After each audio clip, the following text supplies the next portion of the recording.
Hey, it's Mary Beth. I just wanted to show you guys how to use the wood icing and how to use the stencils. I get a lot of questions about this and I've showed in my classes, but since we're selling all these products on Stencil Girl, I thought that you might want to see a little demo. So here we go.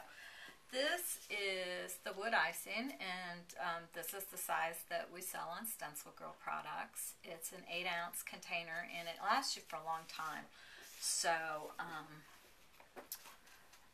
you can see when you open it up, it's kind of about the consistency of peanut butter, and I usually apply it with a palette knife.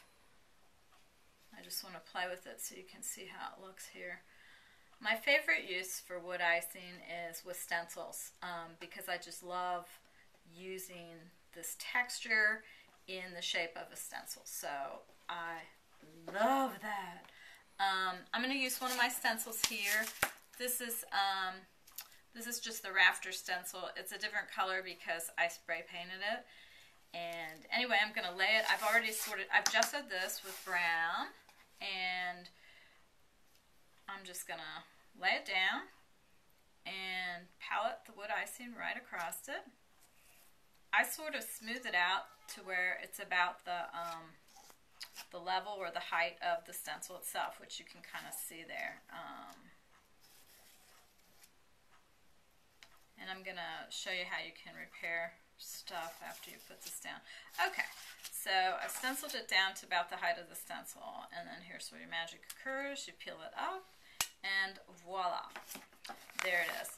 So, taking your palette knife, you can just quickly pull this back if you want and put it back in the container if you missed some areas, or if you decided you did too much. You can use your palette knife, clean up your edges here, just like that. Sometimes I do that with my hands, whatever. Okay, so then the next step is to sit this aside and to let it dry. It'll dry probably in about, I don't know, not too long really, depending on the humidity, but sometimes maybe 15 or 20 minutes. The stencil needs to be cleaned ASAP. So, reach and grab a baby wipe, because I have found that the baby wipe is just the easiest way to clean it.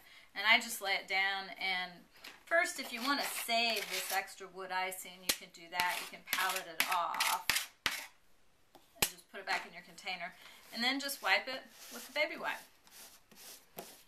Since the wood icing sort of turns into a wood product, you don't necessarily want to wash this down your drain, so that's why I clean it like this. So, alright, I'm going to set that to the side, and I'm going to show you another way that you can use the wood icing. I'm going to stir it up a little bit. If you find if it's drying out a little bit as you're using it, you can just spritz it with a little water. It's a latex-based product. It's non-toxic. You won't find any problems with odor. It has virtually no odor whatsoever. It's really a great product to work with. Okay, so let's say you want to just palette it down and create, your own sort of patterns with it. I do this a lot. I have, this is a fence that I got somewhere. It's like from a kid's toy set, and I use this thing all the time. It's like one of my little favorite tools. So you could put your own shape into it, or let's say you change your mind, you don't want to do that anymore. Just smear it out. And then this is one of my favorite things. You can actually write into it, draw your own designs. I usually keep a baby wipe at hand and kind of wipe off my pencil as I'm going. And what's kind of nice is the pencil still puts the pencil mark down there on your substrate.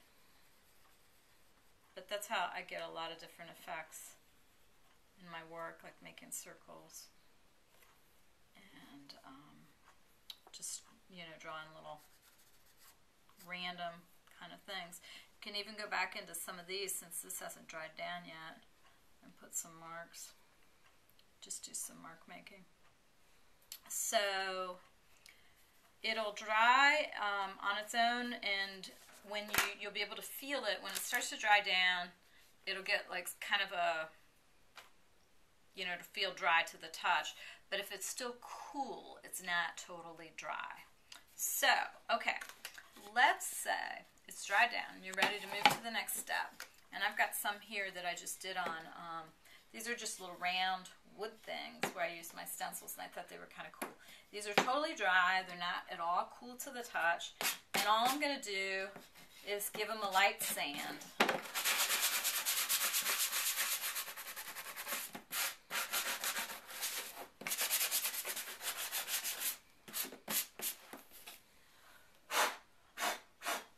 And now it's super smooth.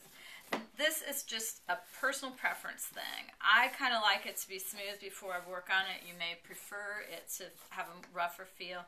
That's totally up to you. So that's something else you can do. You can use the sequin waste as a stencil. You can even use my little baby stencils with them. Let's find this Greek key and I'll show you how cool this looks. It's amazing that the wood icing will hold the line of this intricate stencil, and that is one of my favorite things about it.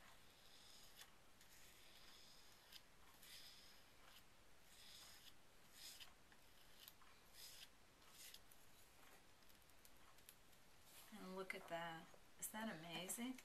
And the thing is it won't, you know, if you use molding paste at all, it kind of collapses down a little bit. And the wood icing doesn't do that. It'll stay rigid and it'll hold that exact shape, which I love, love, love, love, love. So that's the wood icing thing. You can see here on some pieces. Okay, if you're in my family, you need to stop watching right now because these are Christmas gifts. But you can see where this is sequin waste that I used as stencil. As I was making this collage painting, I put some wood icing in there, and I did it on all of these. It just adds a nice little textural accent to the pieces. So, thanks so much for watching. I hope you enjoy using the wood icing.